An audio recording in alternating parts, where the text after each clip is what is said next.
Bismillahirrahmanirrahim. Assalamualaikum warahmatullahi wabarakatuh. Selamat datang di mata kuliah perencanaan pengendalian produksi. Kali ini kita mengawali dengan topik The Role of Production Planning and Control, yaitu adalah peran dari Production Planning and Control perencanaan pengendalian produksi. Diawali dengan kita membahas mengenai konsep roda Deming atau konsep Deming atau roda roda Deming. Kenapa disebut roda? Karena dia berputar dan akan terus berputar. Kita awali dengan tahap pertama. Tahap pertama ini kita dengan melakukan riset pasar untuk mengetahui keinginan pasar atau konsumen.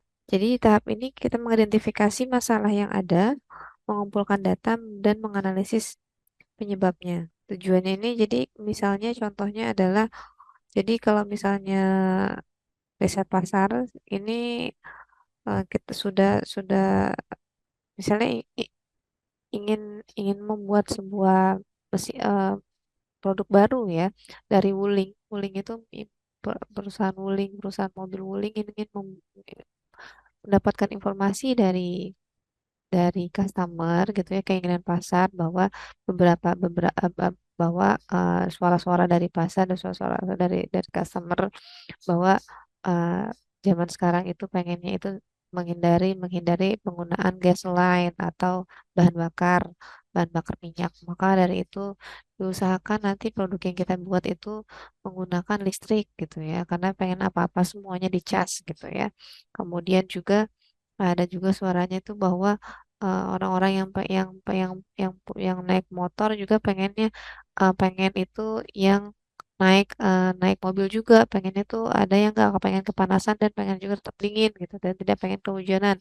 Dan yang biasa punya mobil juga pengennya jangan terlalu gede lah, pengennya juga ada juga yang berasa pengennya jangan terlalu besar lah, pengennya mobilnya yang kecil aja, yang cilik, yang bisa nyelap sana sini, nyelap nyelip sana sini. Nah, riset pasar ini mengetahui ini, yang ingin mengetahui keinginan pasar konsumen, kemudian diberikan ke desain produk, dilanjutkan ke tahap kedua yaitu desain produk sesuai keinginan pasar atau konsumen.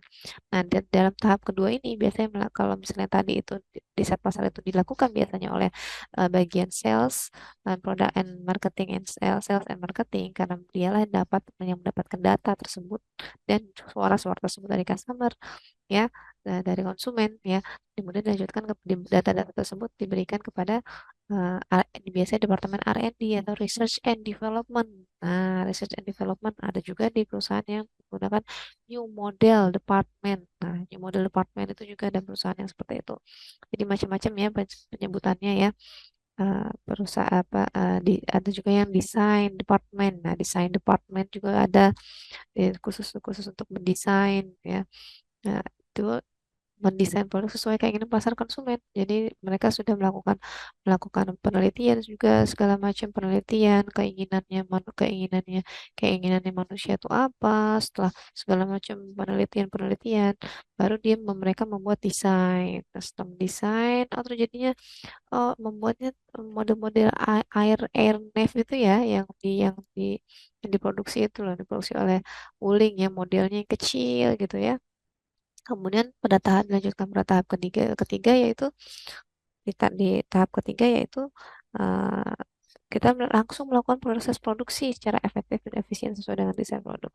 Dan ini umumnya dipegang oleh orang produksi ya, tentu saja oleh proses produksi sesuai dengan desain produk yang buat yang telah didesain oleh bagian sebelumnya. Kemudian dilanjutkan ke tahap keempat yaitu pemasaran produk dengan pelayanan purna jual yang baik ya. Kemudian dijual oleh eh, bagian-bagian sales juga, purchasing juga gitu ya. Kemudian juga toko-toko gitu ya, toko-toko yang ada gitu ya. Kemudian juga ada purna jual yang baik. Kenapa? Karena dari purna suara-suara inilah yang sudah beli inilah kita tetap masih bisa melakukan continuous improvement. Nah, continuous improvement. Jadi misalnya ada kekurangan, atau misalnya memang harus ada improvement ya. Misalnya, oh ternyata kok AC-nya kurang AC-nya kok kurang dingin. Nah, berarti itu ada masalah seperti itu ya. Kalau misalnya um, spion atasnya kok cepat berubah sendiri, cepat berubah sendiri posisinya. Oh, berarti kok terlalu licin. Nah, jadi inilah yang membuat produk bisa menjadi lebih baik. Nah, dan dari suara-suara inilah suara-suara pelayanan purna jual ya, suara-suara inilah nanti perusahaan nanti keinginan customer keinginan konsumennya ini diambil lagi ya. Nah, makanya nanti akan ada dikumpulkan. Nanti mungkin akan ada seri kedua. Nah, biasanya ada seri kedua seperti itu ya. Ada seri kedua. Nah, untuk mengurangi dan menambahkan apa sih yang mengurangi kekurangan dan menambahkan apa yang konsumen inginkan. Nah, seperti inilah eh, disebut roda karena selalu berputar. Nah, di sini biasanya disebut juga yang sangat amat umum itu disebutnya PDCI. Plan, do, plan, plan, plan tujuannya untuk apa sih? Nah, terus dunya itu kita melakukan desain, cek, oke, ceknya apa? Ceknya desainnya itu dicek dengan cara produksi dong. Kemudian action, oke, kemudian cek, kemudian action kemudian dijual dong, oke, kemudian dijual action, kemudian action, back plan, do, check, action, kemudian action, kemudian jual, kemudian berputar lagi, nanti ada plan, plan lagi, oke, PDCA, inilah PDCA-nya. Oke, lanjutkan dengan sistem produksi. Nah, sistem produksi ini berada di dalam satu lingkungan. Nah, sistem produksi ini diawali dengan input. Apa aja sih yang menjadi input? Ada tenaga kerja, ya, yang masuk-masukin inputnya, masuk-masukin yang input, yang melakukan memasukkan materialnya, bahan-bahannya, bahan-bahannya yang menggunakan mesinnya, kemudian modalnya juga termasuk input modalnya, energi yang digunakan, tanahnya, informasi dan manajerialnya itu termasuk dalam input. Kemudian prosesnya ini mem- mentransformasi, memberikan nilai tambah. Kemudian dilanjutkan dengan menjadi output. Outputnya ini menjadikan produk atau barang dan atau jasa. Dan ini akan berputar karena memberikan umpan balik untuk pengendalian input, proses, dan teknologi. Nah, di sini selalu ada di dalam lingkungan. Nah, di sini ini adalah dasarnya seorang seorang teknik industri itu tahu sistem produksinya ya. Dan sistem produksi ini akan ada di mata kuliah selanjutnya. Oke, nah ini sudah ada ibu sudah ibu tulis. Nah, di sini ada planning dan control. Nah, ibu tulis di sini ya. PPIC sebelumnya ada PPIC Planning Department Control. Nah, di sini PPIC ya. Di nanti kita bicarakan ini ya. Sebelumnya kita akan bicarakan mengenai PPIC. Nah, ini berkaitan dengan PPIC di beberapa perusahaan. Nih, PPIC itu ada disebutnya Production Planning Inventory Control, kemudian juga ada Planning Department, dan juga ada Logistic Department, dan kedua kedua departemen ini dibawahi oleh Planning and Logistic Division. Dan di Nestle itu sudah berubah menjadi yang dulunya BPIC, sekarang berubah sudah berapa tahun lah ya, beberapa tahun, 2 atau 3 tahun yang lalu itu karena rekan ibu ada di sana, itu beliau cerita bahwa memang sudah sebutannya sudah berubah. Aku dulu dulu dulu kami disebut PPIC departemen, sekarang menjadi Supply Chain Management. Nah, diawali dengan pengertiannya apa sih production planning and control? Kita diawali dari istilah-istilahnya dulu ya. Planning. Goals must be measurable. Jadi tujuan itu harus bisa diukur. Kamu tuh harus punya goal atau target itu harus bisa diukur dong, ya. Kamu itu kalau misalnya mau nilai mata kuliah kamu harus diukur. Kamu kamu itu nilai UTS-nya atau UAS-nya misalnya harus diukur. Oh, target aku 100, ya. Ternyata planningnya itu goalsnya itu harus bisa diukur berapa, 100. Oke. Kemudian kalau misalnya kalau misalnya kalau misalnya mau lulus berapa tahun? 4 tahun. Oke. Maksimum berapa? 4,5 tahun. Oke. Nah, kalau misalnya kamu nggak pakai targetnya, nggak pakai ukur, ya udah jalanin hidup jalanin aja hidup ini. Ya maksudnya apa gitu loh. Ya udah jalanin aja. Ya udah jalan, ya udah aku isi-isi aja gitu ya. Kalau ujian ya udah gue sih belajar belajar aja, tergantung aja mau nilainya berapa gue sih pasrah aja. Lah kok pasrah begitu aja ya? Ya itu dalam hidup ya. Jadi kalau dalam hidup juga harus ada terukur ya. Jadi semuanya juga harus terukur gitu ya. Ya, dan kemarin kan sudah belajar ya statistik, teori teori probabilitas statistik ya, bahwa semuanya harus bisa terukur, kuantitatif dan kualitatif. Yang kualitatif saja harus bisa terukur gitu ya. Kemudian juga how to achieve the goal. Bagaimana caranya mencapai suatu target kamu dengan dari perencanaan. Kan kamu merencana ya. Udah, terus kalau misalnya rencana mendapatkannya bagaimana? Seperti itu. Kemudian ini kontrol itu pengendalian. Nah, dari sini ada target dan aktual. Targetnya berapa? Terus aktualnya berapa gitu ya. Terus jadi gimana nih kalau misalnya ada selisih nih dari antara target dan aktual, apakah targetnya direvisi, diturunin atau memang lebih ternyata ditaikin? Terus lanjutnya apa nih? Kalau misalnya turun, ya udah ternyata ternyata kalau misalnya turun, ya udah kalau gitu ke aktualnya ternyata di bawah target, misalnya targetnya 100, jualan 100 botol ternyata aktualnya 80 botol yang dijual, lalu yang harus dilakukan apa? Oh ya udah kalau gitu kita harus harus harus harus pakai WA deh, kita jualan sama teman-teman aja dulu. Nah, ya. Atau ya udah kita jualannya 90 aja deh.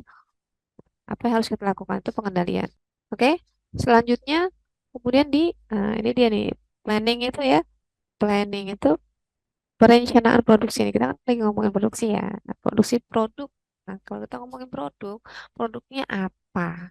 Terus bikin produknya gimana? Itu kan yang rencanain siapa? Kan orang bagian perencanaan. Terus kapan? Kapan mau diproduksinya? Terus review resource-nya. Terus bahan-bahannya apa? Terus sumber dayanya. Sumber dayanya belinya di mana? Terus habis itu belinya berapa? Nah, itu orang planning loh, perencanaan ya, production planning. Kemudian pengendalian produksi ini ada research sufficient. Apakah sumber dayanya mampu, mampu ya, mampu merecover, mampu. Nah, kalau seperti ini, oh ternyata masih cukup atau enggak nih, gitu kan ya. Oh kalau nggak cukup ya udah kalau gitu kita harus beli lagi gitu ya. Kita nanti minta ya sama orang planning ini nggak cukup nih gitu ya. Atau misalnya bahan bakunya kok kurang bagus, coba cari coba cari orang purchasing, coba cari supplier yang baru, ini barangnya kurang bagus. Nah ini ya, ini orang bagian eh, pengendalian produksi yang mendapatkan informasi ini gitu ya. Lalu improvementnya apa yang harus dilakukan seperti itu. Nah, orang inventory control ini ya. Nah, di sini dia makanya tadi di atas ada tulisan juga, memang bukan masuk dalam mata kuliah, tapi nah, karena ibu sudah biasa di pabrik gitu ya, dan memang inventory ini termasuk ya dalam dalam production planning control ini gitu ya, melekat gitu ya. Jadi memang inventory control ini pengendalian stok gitu ya, pengendalian persediaan ya. Jadi dia mengatur stok levelnya berapa. Kemudian bahan bakunya, work in processnya itu bahan setengah jadi berapa. Terus kemudian finish good atau barang yang jadinya berapa. Itu yang ngatur siapa? Nah, itu orang PBIC. Orang planning kalau di tempat yang ini ya, ini yang mengatur siapa inventory control. Ada orang logistik departemen ini, dia nih yang ngatur nih. Logistik departemen informasinya nanti ya. Kemudian kalau orang SCM ini di Nestle itu dari awal sampai akhir itu ya, dari perencanaan planning sampai diantar-antarin ke customer itu dia yang ngatur, orang SCM. Dia yang ngitung, dia yang punya datanya itu dia ya, dari raw material sampai sudah jadi barang jadi. Nah, terus dia yang ngerjain sendiri, enggak dikerjain sendiri. Ada yang bagian ini yang ngerjain siapa, ada yang bagian ini ngerjain siapa ya. Tapi dia di bawah division yang sama karena datanya ini harus sinkron. ya. Data mereka harus sinkronis atau sinkron. Makanya dasarnya itu harus ada hitung-hitungan.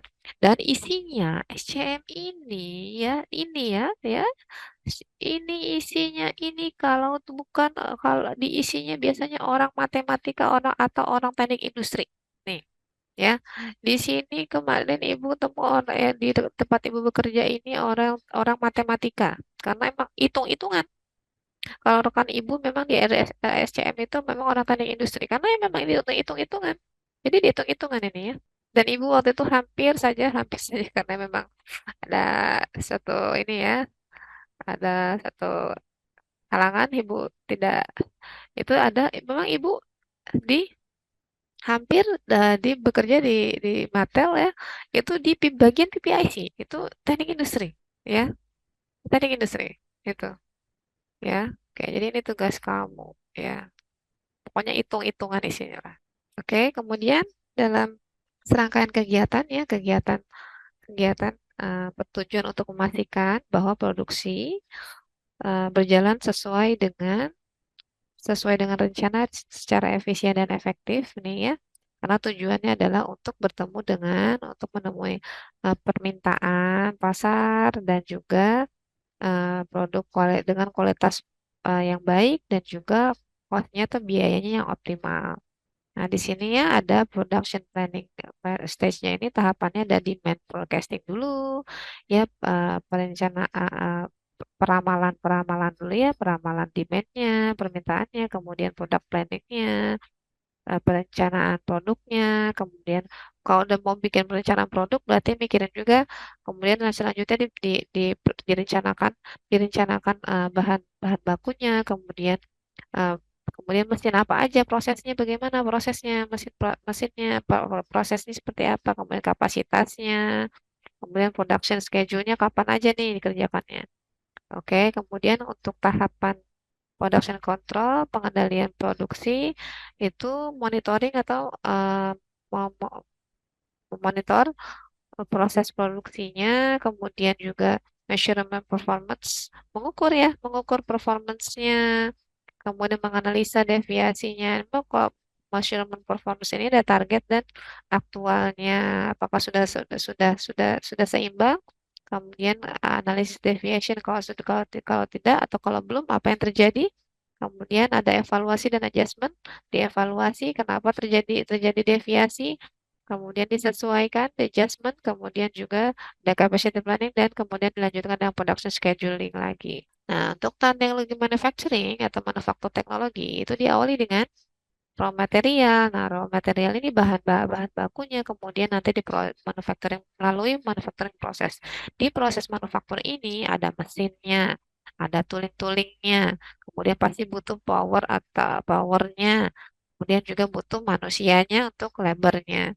Dan akan menghasilkan proses material yang telah diproses dan juga pasti ada scrap atau waste atau limbah. Kemudian economic manufacturing, manufaktur secara ekonomi. Kalau misalnya kita lihat, kita mulai dengan material materi dimulai materi yang di awal, kemudian materinya atau bahan bakunya diproses.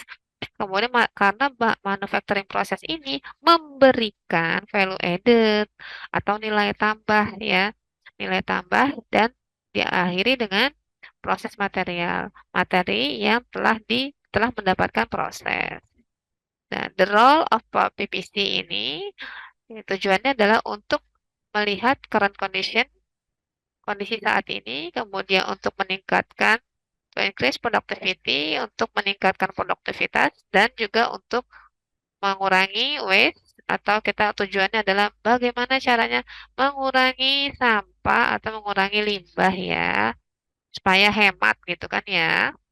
Nah, untuk strateginya bagaimana caranya? Strategi respon terhadap permintaan konsumen itu ada design to order, make to order, assemble to order, make to stock, make to demand, startup loss, dan kemudian defect loss. Kemudian juga ada strategi sistem perencanaan dan pengendalian manufaktur, yaitu adalah project management, manufacturing resource planning, kemudian just in time, continuous process control, flexible control system, dan agile control system. Mengenai pengertian-pengertian, nanti kita akan ketemu lagi di materi selanjutnya.